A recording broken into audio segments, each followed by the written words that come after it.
Ya, produksi ruang itu selalu disesuaikan dengan kebutuhan dari logika aliran logika kapitalisme. Yang jadi masalah di sini kesenjangan antara representation of space dengan representational spaces. Sudut-sudut kota itu ditata kelola tidak hanya pro pada kekuatan kapitalis, tapi pro pada kekuatan masyarakat.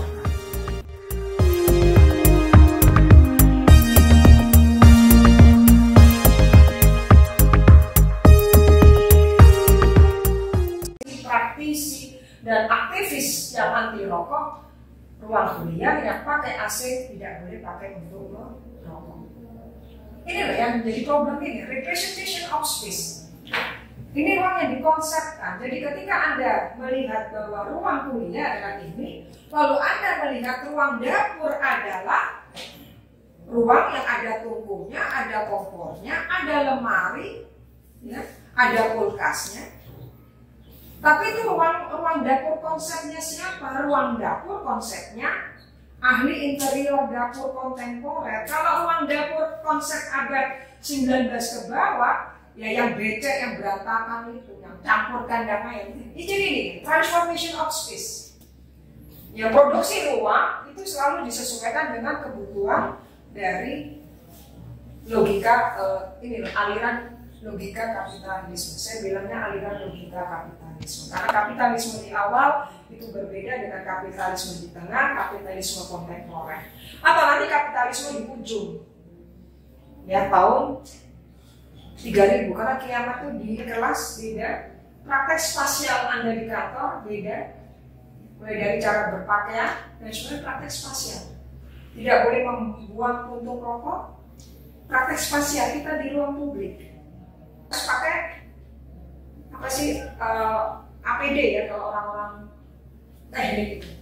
Nggak boleh kalau ke lapangan. Sekarang kalau kita menjelaskan ini masih relevan, iya masih relevan, tetapi ada perubahan di sini. Representation of space dan representational space itu dialektikanya sekarang berbeda.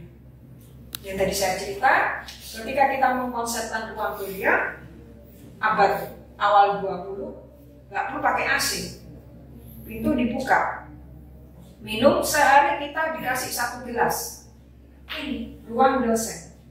Kalau sekarang representation of space, ruang dosen adalah yang seperti Anda lihat di sini. Yang jadi masalah di sini kesenjangan antara representation of space dengan representational spaces. Sekarang kembali, yang kita lihat sekarang yang harusnya representation of space jadi representational spaces. Ini contohnya, simbolik kuliah. Kuliah sekarang yang kalau kita lihat ya di luar negeri masih ada papan tulis pakai kapur. Kita enggak, kebablasan dalam representation of space. Yang mengkonsep arsiteknya, ahli interiornya terlalu ke barat-baratan dan full logika kapitalisme. Smart TV, pakai internet. Kalau internet mati, kuliah bubar. Lampu mati, kuliah bubar. Karena ruangan ini dikonstruksi pakai air conditioner. Bubar kan? Gak ada kuliah, Anda pulang. Yang ini yang saya cemaskan di sini. Bukan teorinya yang salah, tapi ruang konseptual yang dibuat oleh pengambil kebijakan, birokrasi, arsitek, praktisi, itu menukarnya dengan representational spaces. Tidak semua ruangan kuliah ada whiteboard. Tiba-tiba mau menggusur 2.200 hektar. Anda bayangkan, itu mereka sudah tinggal di situ nenek moyangnya. Kolonialnya tahun 1200, ini bisa bayangkan. 1200, abad ke-13, masih kerajaan. Terus gugatnya sekarang, ada apa? Coba ya, Anda sebagai mahasiswa ilmu coba dikaji. Ini keterkaitannya dengan apa sih kok kita penelusurannya tidak hanya di masa kolonial, kita masih di Hindia Belanda, tapi kita juga masih gerak.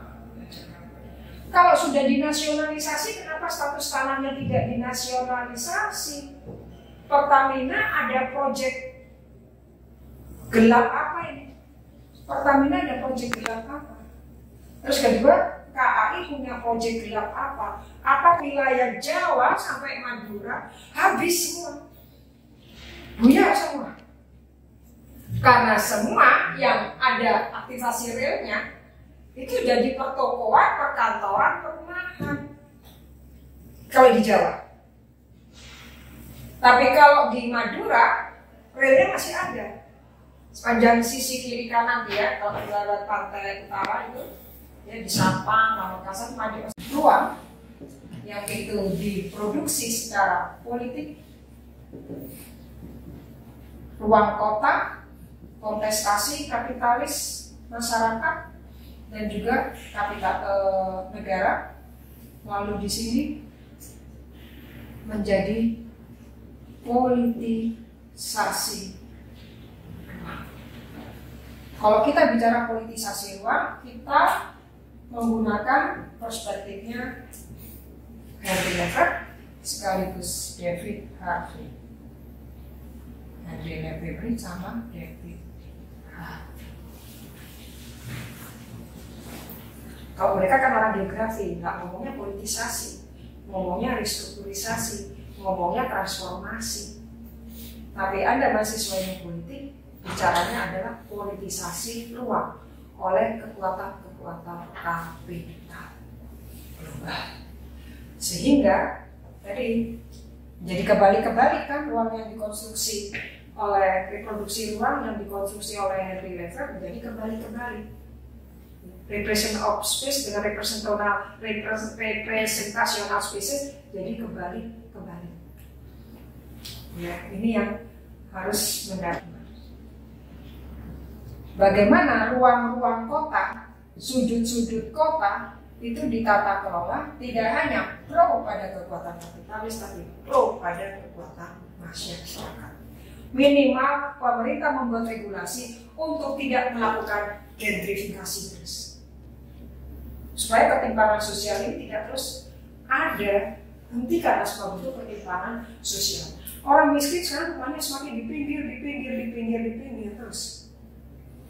Ada pemikiran perumahan untuk orang miskin. Aksibilitas orang menjadi terbatas. Harusnya mereka kapitalis ya, jangan gentrifikasi menurut saya. Ya. Hukum agraria zaman penjajah. Saya nggak bayangkan pertarungan apa ini. Ya. Coba Anda kaji, ini pertarungan apa? Menteri APR, DPR,